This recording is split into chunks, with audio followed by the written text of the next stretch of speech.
everybody, I'm Roxy and this is Rec Me BS.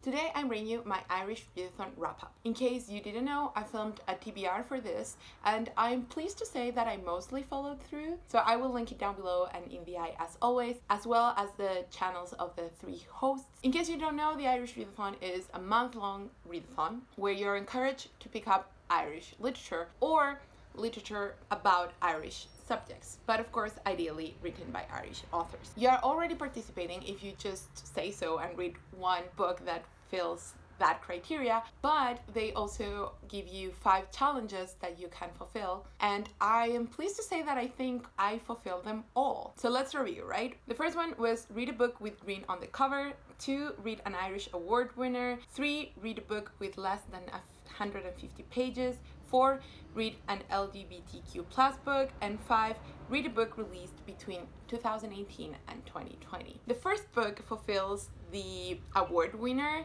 and the green on the cover book and is The Green Road by Enright. This is my first Enright and I was very excited. I was in the mood for some family drama. This is about 4 siblings and their relationship to their mother, who has a very tense relationship with motherhood as well. It's told in different sections, at first covering each of the siblings, but then it also goes onto the mother, and the premise is that you see different times and them at different ages, and then all of them get together to go see their mom back home because she's selling their house. First of all, let me say this was way less straightforward than I expected. I thought this was going to be just straight linear family drama and it would start with them coming home, but that was not the case.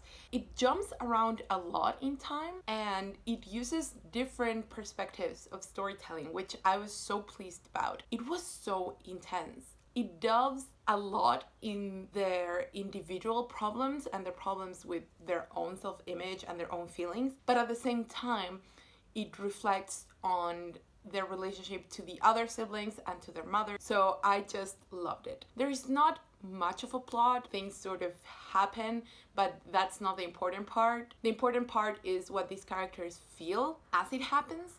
And I don't know, if you like that sort of thing, I really recommend it. It has stayed with me. It was the first book I read. This is why I don't have it here. So if you're in the mood for some family drama, I urge you to pick this up. Then I read District and Circle by Seamus Heaney. This is a poetry collection. I think it's one of his later ones, if not his latest one. In any case, I love this. I love Seamus Heaney. I think he's the best argument towards poetry can be about the everyday, and it can be very accessible, but it still can have so much focus on form. I just love this. This in particular focuses on interactions with the past. It focuses on memory. It focuses on those who are gone. It's a very ghostly book. I've read some negative reviews that think this is a bit brainy. I don't think that, but it does have more intertextual references than other Seamus Heaney. If you want to try something that is not as intertextual, you can try his first collection, Death of a Naturalist, which I think is gorgeous. I can't believe that's a debut collection. In any case, this one does dialogue a lot with, for example, Auden, and there are some translations here. So there is that element. There are a lot of poems dedicated to people and a lot of made-up words. So it is more difficult in that sense, but I still think you can read it just surface level and it will still be so rich because his images are so powerful and the sound, oh my god. He's one of my favorite poets, and now that I'm talking to you about it, I've realized this. Anyways, District and Circle, so good. Then I finally read A Girl is a Half-Formed Thing by Eimear McBride. So this was probably not the best book to pick up under these circumstances because it's a brutal book about a young girl whose brother has been sick from even before she was born. She's the younger sibling, and also because of her brother's sickness, their dad leaves them, and the mom never really got over that. So she grows up being very neglected, and then she is sexually assaulted by her uncle, and that prompts her whole life to be led seeking abuse and letting abuse happen to her and even craving it. It's a very brutal book. It has explicit scenes of sexual assault, which are totally necessary, and it's not for titillating reasons or anything like that.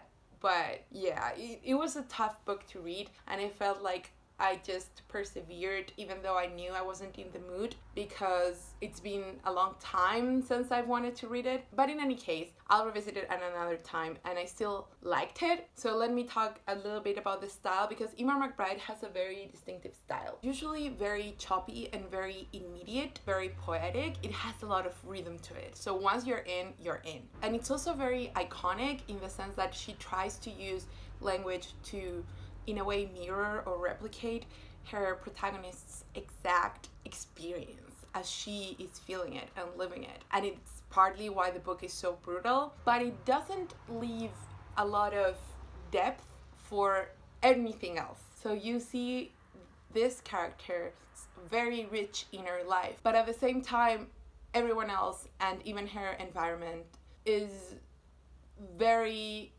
cardboardy, which is why I don't think this book is as strong as other Eimear McBride. So those are my thoughts on this book. I would still recommend it, but beware, it is a very brutal book. I will talk more about this on my Goldsmiths wrap-up video. You know, I'm doing that series where I review Goldsmith Prize nominees, and this actually won in 2014, I believe. So it is one to check out if you're interested. Then I have Being Various, new Irish short stories edited by Lucy Caldwell, that I think was published in 2019, so it would fulfill the last challenge. It is a very young and refreshing collection. It tries to show you that more cosmopolitan Ireland that is not so white, not so straight, not so male dominated. But what I found interesting is that there were some pieces here that actually were in dialogue with that narrative. So I think this was very interesting. I don't think it's for everybody, in the sense that it does feel like the themes are very